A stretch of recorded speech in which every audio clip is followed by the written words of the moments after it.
Ada air misalkan satu kolam tapi pakai kapurit, nanti ditanyakan, kalau memang ada yang tanya nanti biar dijawab oleh ipar saya di sini Kak Abror yang ahli soal tanya jawab ini. Kalau saya ini ahlinya cuma ngopi, yang penting ngopi.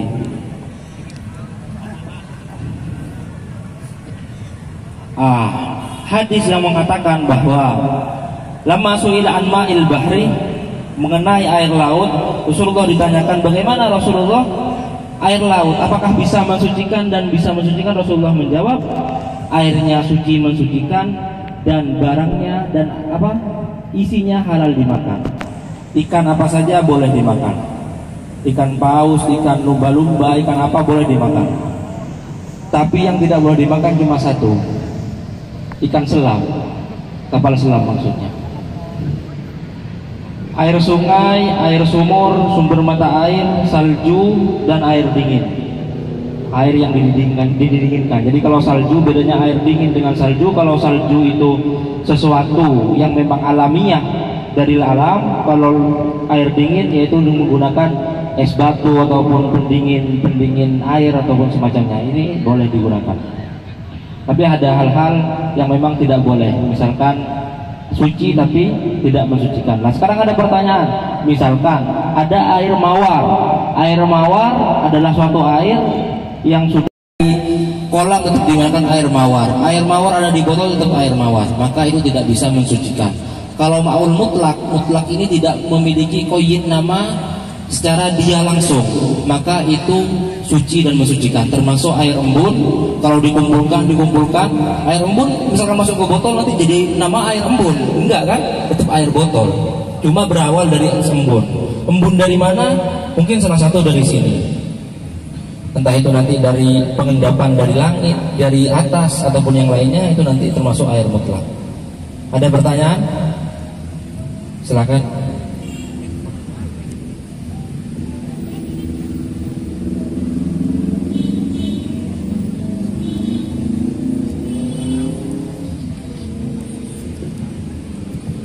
Bismillahirrahmanirrahim. Assalamualaikum warahmatullahi wabarakatuh.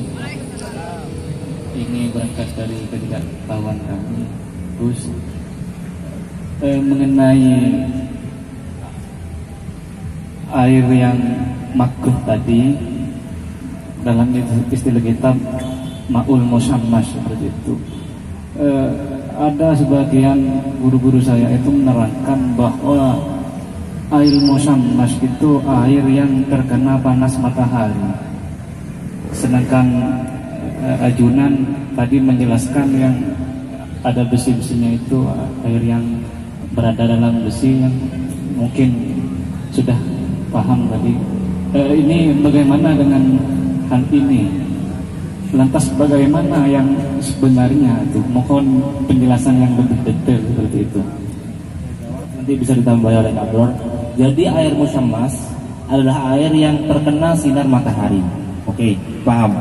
Terkena sinar matahari itu namanya air musammas. Ada kalanya makruh, ada kalanya enggak. Kenapa kok makruh?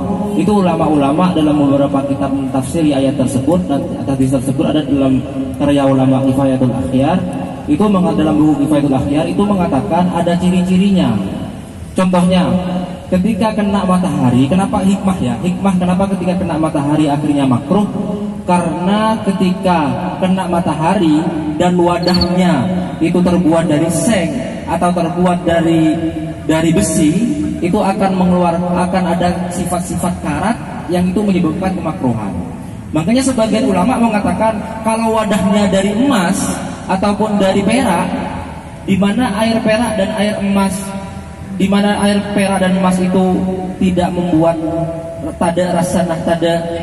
ada dampak negatifnya, maka sebagai ulama mengatakan itu tidak makruh. Jadi makruhnya tadi ada hikmah di mana akan menyebabkan penyakit kulit. Gitu. Ya yang paham-paham seperti ini ya dokter-dokter mungkin. Intinya membangkang terhadap perintah Allah dan Rasulnya, itu orang munafik.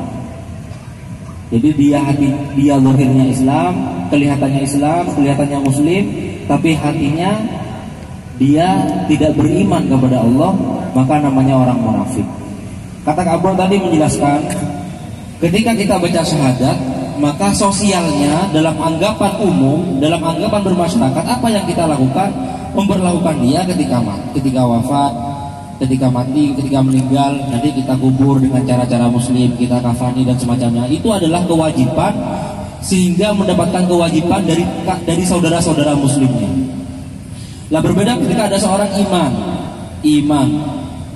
memiliki iman, tapi dia tidak baca syahadat. Tidak baca syahadat, dalam akhirat apakah masuk surga atau neraka? Kalau imannya masuk surga, tapi Allah Ta'ala yang tahu. Secara zahir dia non muslim, maka kita lakukan seperti non muslim. Ketika wafat, ketika meninggal dunia, maka dijelaskan seperti kabur tadi. Jadi beda antara melafatkan dengan keyakinan. Ya, yang paling repot ini kalau kita kadang gombal pada seseorang, tapi ternyata dia mengkhianati, ini yang lebih parah. Kan begitu kan? Bukannya karena saya ini single ya, bukan jomblo gitu kan. Jadi ada bedanya single sama jomblo. Kita qasidahan dulu ya kan, qasidahan dulu. Biar semangat, qasidahan dulu. Nanti kita minta nasihat juga dari Pak Kapolres, setuju? Kalau nggak mau Pak Kapolres, ya nggak diapa-apain Pak Kapolres. Kita baca qasidah La ilaha illallah yang rapat. La ilaha illallah saja. Al-Malikul Hakul Hasadi. Dan jangan kalian saling hasud. Hasud itu hasud, semacam-macam iri. Wala tanajasu, dan jangan kalian saling kayak membanggakan diri sehingga kalian merendahkan orang lain. Maka para ulama-ulama yang ahli tazkiyah, yang ahli merendahkan hati, yang ahli hati, jadi ada dokter hati, ada dokter sakit macam-macam penyakit, dan juga ada dokter cinta, begitu kan? Jadi dokter hati mengatakan apa? Untuk kita cara melihat Rasulullah, jadi Rasulullah perlu kita ketahui, kalau kita pernah merasakan nikmat dalam dunia, mungkin kalau teman-teman yang sudah beristri mungkin tahu ya kan nikmat dunia ya kan. Tapi ketahuilah, melihat Rasulullah itu bahkan lebih dari 1000 kali nikmatnya daripada berkumpul dengan istri. Melihat Rasulullah dalam mimpi. Terus yang terusnya, wala tabaghadu, dan janganlah kalian saling bermarah-marahan. Jadi kalau ada masalah kita selesaikan, kan gitu kan? Ada masalah dengan tetangga gitu kan, kita selesaikan. Ada masalah dengan sahabat, kita selesaikan. Yang penting adalah suatu keindahan. Saya ulang-ulangi lagi, kehidupan adalah suatu lukisan yang harus kita saling menghargai perbedaan sehingga menjadi sebuah keindahan. Terima kasih. Sekarang sebelum kita lanjut pertanyaan-pertanyaan, saya minta kesan dan pesan.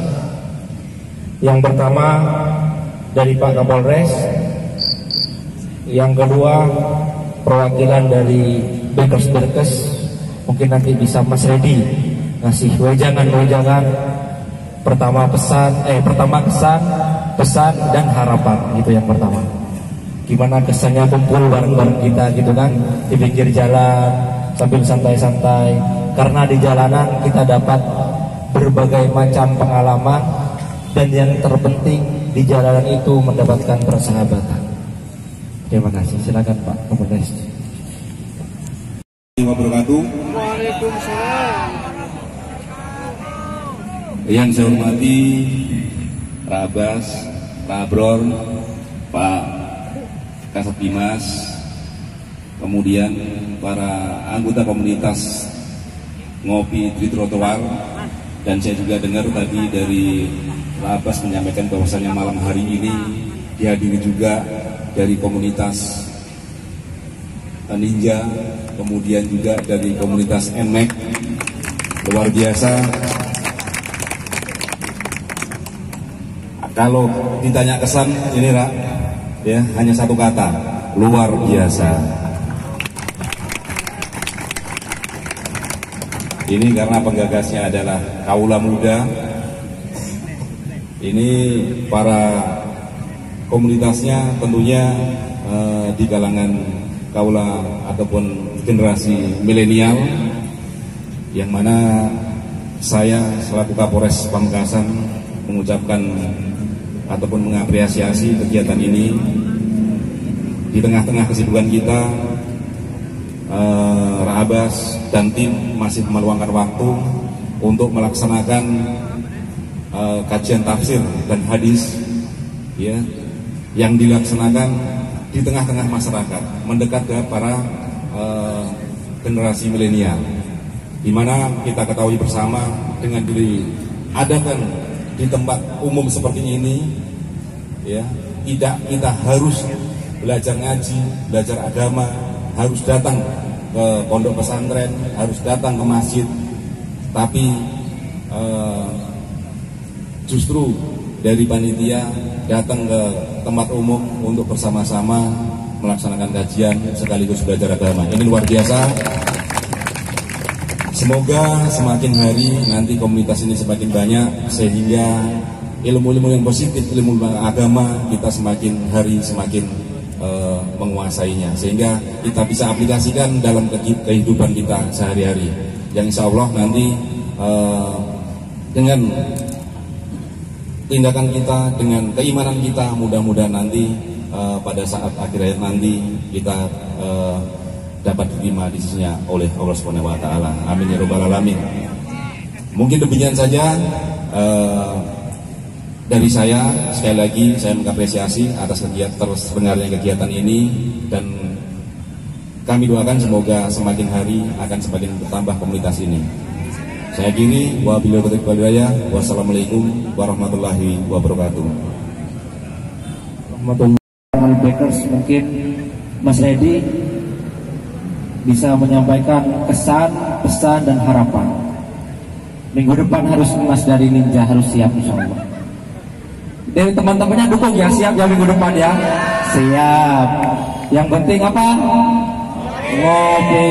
Tamam, insyaallah. Mas Irul, Mas Redi, silakan mohon berkenan menyampaikan pesan-kesan dan harapan. Nanti kita lanjutkan, mungkin ada pertanyaan. Sesi kedua ini lebih bebas, pertanyaannya bebas apapun, dan ya pokoknya bebas lah. Yang penting jangan tanya saya kapan mau menikah ya. Jangan tanya itu pertanyaan rahasia itu. Silakan Mas Irul. Mas Redi, betul. Assalamualaikum warahmatullahi wabarakatuh. Karena di sini ada santri dan ada biker, dan bikernya juga banyak, maka saya ucapkan salam biker. Kalau suaranya sedikit berarti bikernya sedikit. Salam biker. Banyak berarti ya. Alhamdulillahirrabbilalamin. Assalatu wassalamu ala asrafil anbiya wal mursalin Sayyidina Muhammadin wa ala alihi wa sahbihi ajma'in. Amma ba'du. Pertama, marilah kita panjatkan puji syukur kehadirat Allah Subhanahu wa taala, karena atas limpahan rahmat, taufik dan hidayahnya kita bisa berkumpul di tempat ini, atas nikmat sehat, nikmat sempat, lebih-lebih nikmat iman. Karena nikmat iman itu yang membuat semua amal ibadah kita itu diterima. Jadi amalan sebaik apapun tanpa iman insyaallah halas gitu ya. Jadi itu perlu kita syukuri. Salawat dan salam semoga tetap tercurahkan kepada junjungan kita Nabi besar Muhammad sallallahu alaihi wasallam. Yang terhormat Bapak Kapolres, Bapak Kasat Bimas, Rabror dan Rabas, serta seluruh peserta komunitas ngaji di area Lancor atau ngaji di trotoar ini yang saya hormati juga. Pada kesempatan ini saya akan menyampaikan kesannya. Tentunya pengajian ini sangat berkesan di hati kami, karena saya di dunia biker mungkin sudah 11 tahun. Pak Telu tua Pak Engki menabi dengan dekatina akin pas jen salbut itu makin tua bangun biker. Jadi tepuk tangan untuk biker dulu. Jadi kalau yang muda ditinggal yang tua salbut. Jadi saya tetap di dunia biker. Pernah dulu saya sempat bilang ke istri saya, di pola gua ambu bayi teti beker celah tua belah aja ambu jan mun parlo dibina mun parlo unjang ustad dan gula mikir pas saya ustad tau bagi saya jeng ke trotoar. Alhamdulillah semakin dengan kudrat Allah ini ada.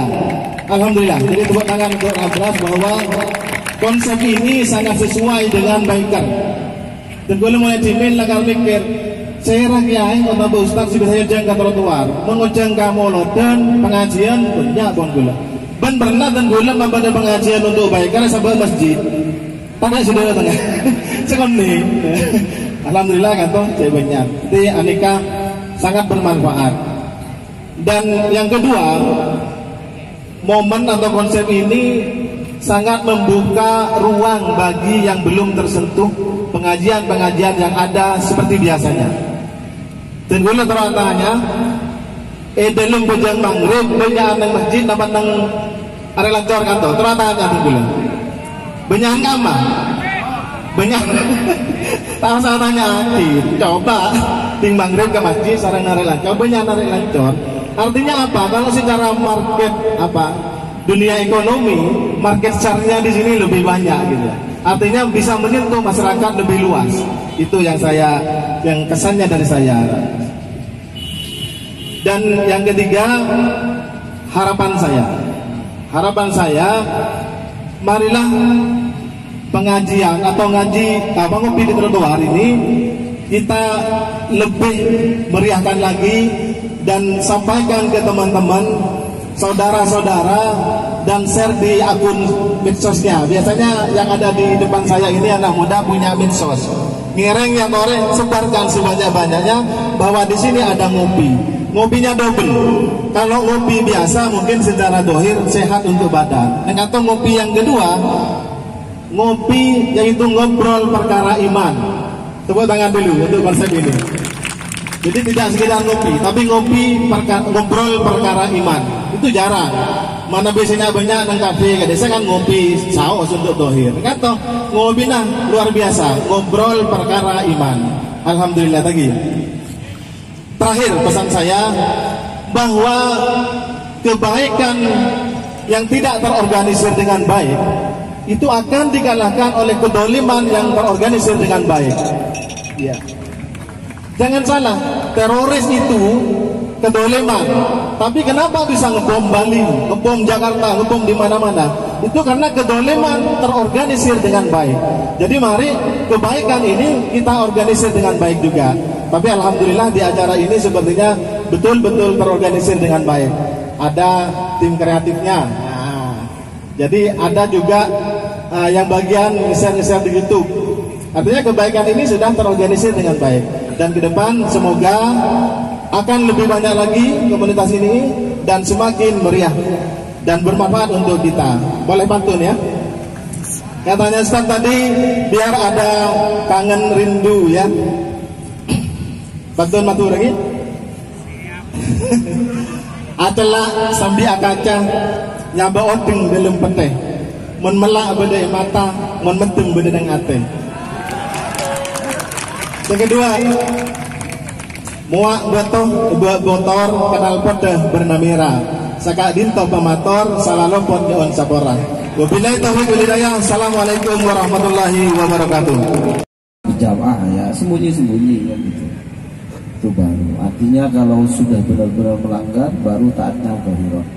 Walhasil beberapa minggu yang lalu kalau pakai helm wajib. 2 minggu yang lalu sudah saya sampaikan loyalitas seorang muslim terhadap pemerintahan yang sah itu adalah keniscayaan yang diharuskan oleh Rasulullah SAW.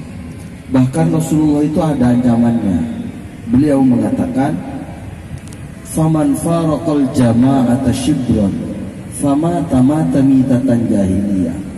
Barang siapa yang memisahkan diri dari pemerintahan yang sah 1 jengkal saja, kemudian dia mati, maka matinya mati jahiliyah. Mati jahiliyah itu mati non muslim, seakan-akan seperti itu. Mati tidak dalam keadaan agamanya. Artinya kita itu dididik harus benar-benar loyal. Makanya saya dulu mencontohkan helm kan. Helm itu adalah peraturan pemerintah kepolisian yang ada maslahatnya ammah. Apabila ada masalah agama itu wajib fardu ain. Jadi kalau ditanya bagaimana hukumnya pakai helm, fardu ain. Berdosa tidak pakai helm? Iya. Sama, karena kita dididik loyalitas. Jadi kalau ditanya siapa pemenangnya, ya nanti tinggal nanti kita share alamat KPUD Pamekasan, KPUD Jawa Timur dan seperti itu.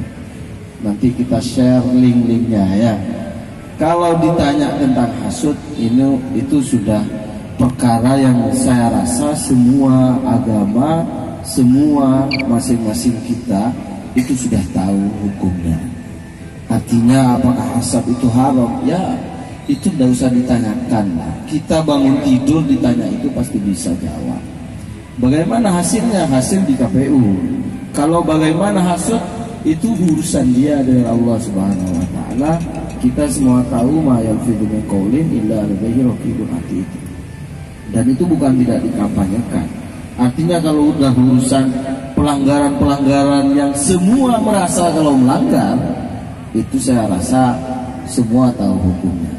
Dan kita tetap menganut agama yang berpancasila, yang berpolitik pun itu harus tidak liberal, dalam tanda kutip tidak menghalalkan segala cara, tetap dalam asas ketuhanan yang Maha Esa. Kemudian yang kedua, pertanyaan pertama, tidak melihat orang. Terakhir, melakukan dosa tapi nggak ke pangeran. Apakah mengingat pangeran juga mendapatkan pahala di waktu itu? Iya. Jadi begini. Kali itu aja jawab.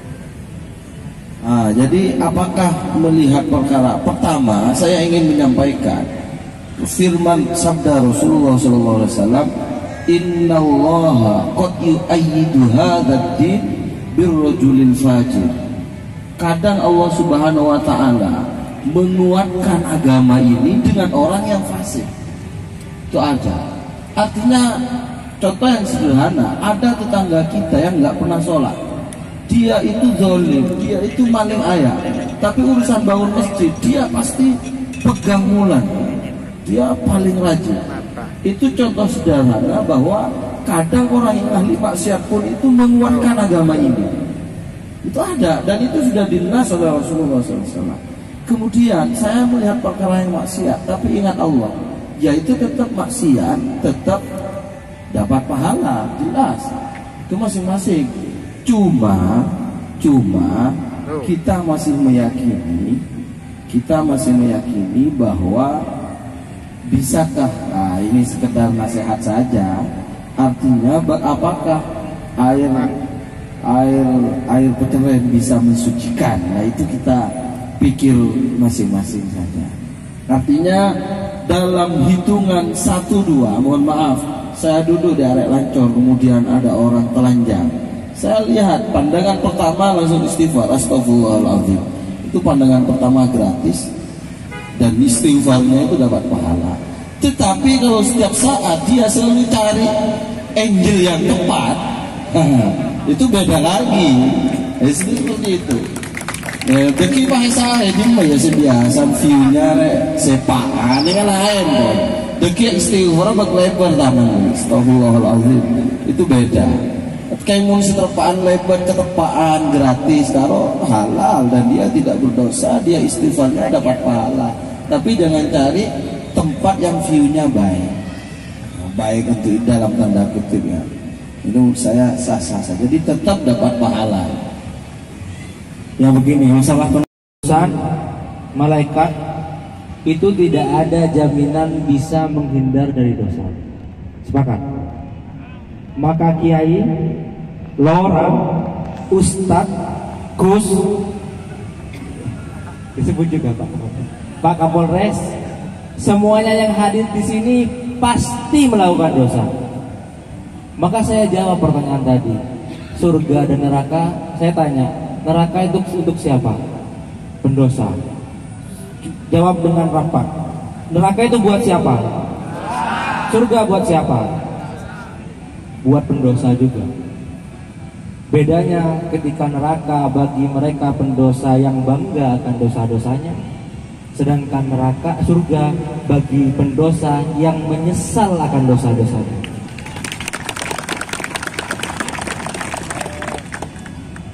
Jadi kayak kabar tadi, jadi kalau ada misalkan nggak sengaja ya kan, ada cewek lihat, kalau saya ada cewek lihat satu kali tapi langsung nunduk, itu nggak berdosa. Tapi kalau 2 kali beda lagi. Yang masalah 1 kali terus diam gini, itu masalah.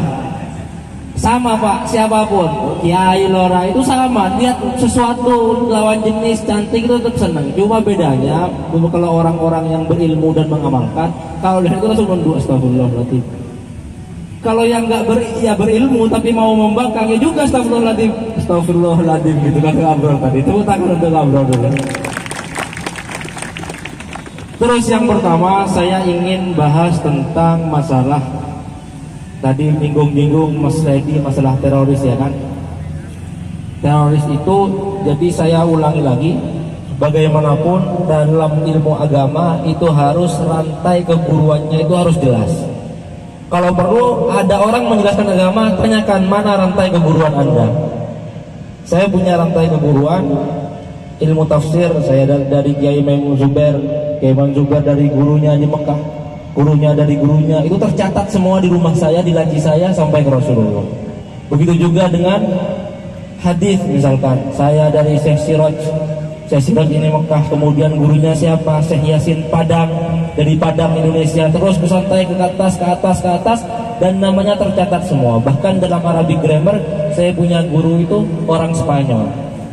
Ya bukan karena saya suka Barcelona ya kan, tapi di daerah tersebut itu memang sekarang jadi daerah Barcelona. Dan itu Barcelona itu adik saya Juventini. Oke, masalah teroris, kenapa kok ada teroris? Karena tidak ada rantai keguruan kepada mereka. Terus cara memerangi teroris, maka kata Kabul tadi, teroris itu Pak, kita itu wajib berjihad setahun sekali. Jihad itu ada 2, jihad melakukan senjata, dengan yang kedua jihad yang tidak melakukan senjata. Contohnya jihad yang tidak melakukan senjata, kita menegakkan keadilan, itu termasuk jihad. Afdalul jihad kalimatul haq inda sultan jair. Kalimat yang baik ketika ada penguasa atau pemimpin yang dolim, misalkan kita menyuarakan kebaikan, itu adalah jihad. Nah sekarang yang salah, banyak orang yang salah paham ketika jihad yang menggunakan senjata. Maka dibagi menjadi 2. Yang pertama ketika musuh di luar, yang kedua ketika musuh di dalam negeri. Ketika musuh ada di luar negeri, maka kita harus berjihad setahun sekali minimal. Apa salah satunya cara jihad? Memperbarui senjata, ada gerakan-gerakan olahraga, takut ada musuh masuk. Atau kalau zaman dulu itu memperbaharui pagar-pagar, benteng-benteng pertahanan. Ketika musuh ada di dalam negeri, maka siapapun yang tidak sehat, yang tidak sakit wajib melawan. Ada penjajah, maka semua wajib melawan secara senjata. Nah kalau ada di luar, maka dalam seluruh negara harus ada yang melakukan. Dan siapa sekarang yang melakukan latihan senjata untuk ada jaga-jaga musuh dari luar? Adalah para polisi dan TNI. Maka kita apresiasi, tepuk tangan untuk beliau.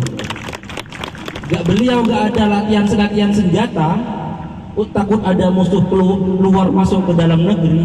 Kita semua seluruh Indonesia dosa Pak. Tapi gara-gara digugurkan kewajiban oleh para aparatur pemerintah, TNI, Polri bersinergi, maka kita gak berdosa karena beliau melakukan jihad yang sesungguhnya. Tepuk tangan untuk beliau. Oke, kita buka pertanyaan yang kedua tadi. Silakan, Mas. Assalamualaikum warahmatullahi wabarakatuh. Assalamualaikum. Tadi sempat disindir masalah mimpi Rasulullah. Sebagaimana yang disabdakan, man ra'ani fil manami qad ra'ani fil yaqdah.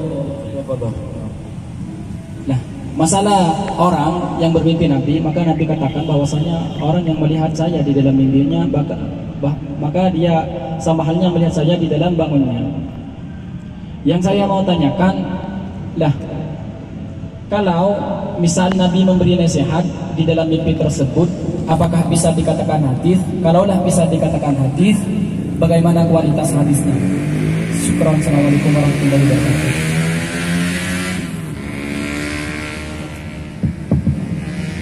Jadi pertanyaannya saya ulangi, ada orang yang bermimpi berjumpa Rasulullah, kemudian apakah sabda Rasulullah itu adalah hadis di dalam mimpi seperti itu ya?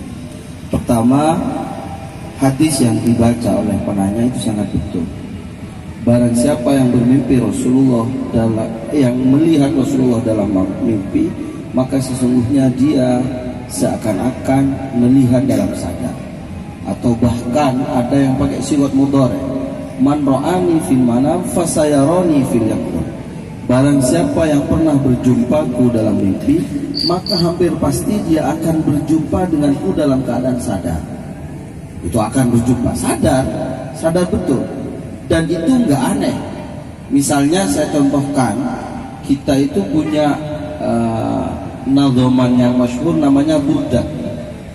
Nadhoman burdah. Burdah itu bukan nadhoman yang dikarang, tapi burdah itu adalah ungkapan cinta dari Muhammad Al-Busairi yang ditulis, dan pada puncaknya dia sakit. Mengapa? Karena rindu dengan Rasulullah.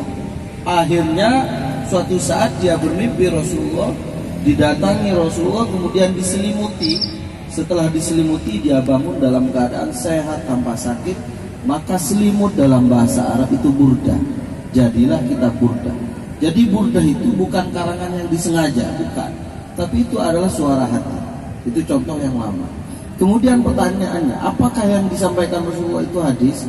Jawabannya adalah agama Islam ini sudah sempurna. Ayat yang terakhir turun dari Allah adalah al-yauma akmaltu lakum dinakum wa atmamtu alaikum ni'mati wa raditu lakumul Islam dinan. Yang artinya telah aku sempurnakan agama ini kepada kalian dan telah sempurnakan nikmat ini kepada kalian. Walhasil agama ini sudah final, tidak bisa ditambah lagi. Maka apabila ada orang bermimpi Rasulullah, kemudian dia mengaku mimpi Rasulullah, menyampaikan kalimat-kalimat yang tidak sesuai dengan agama Islam, pasti dia bohong. Karena tidak mungkin Rasulullah yang datang kemudian merevisi Al-Quran, itu tidak mungkin. Tidak mungkin. Jadi kalau orang bermimpi Rasulullah, kok malam jempu debun Rasulullah, pokoknya banyak istighfar, it's okay.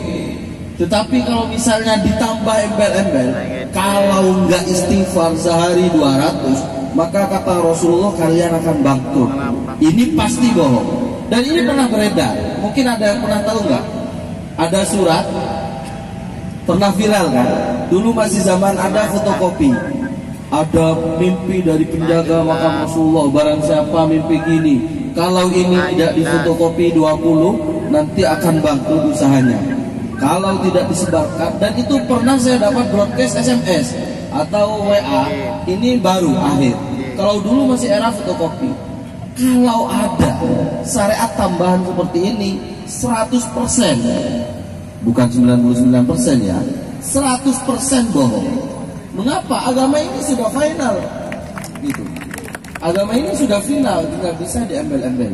Tetapi apabila ada nasihat Rasulullah di dalam mimpi itu yang mendukung kesempurnaan agama ini secara umum, itu betul-betul Rasulullah. Kok mimpi Rasulullah dengan Rasulullah, masyarakat setia pokok-pokoknya atau berdoa Allah, itu benar. Jadi kalau ditanya apakah mimpi Rasulullah itu hadis, secara fikih bukan hadis, secara ilmu hadis bukan hadis. Tetapi kalau Anda bermimpi Rasulullah, itu benar Rasulullah. Kalau ada orang mengaku bermimpi Rasulullah kemudian menyampaikan sesuatu yang tidak seperti agama ini, apalagi pakai ngancam-ngancam.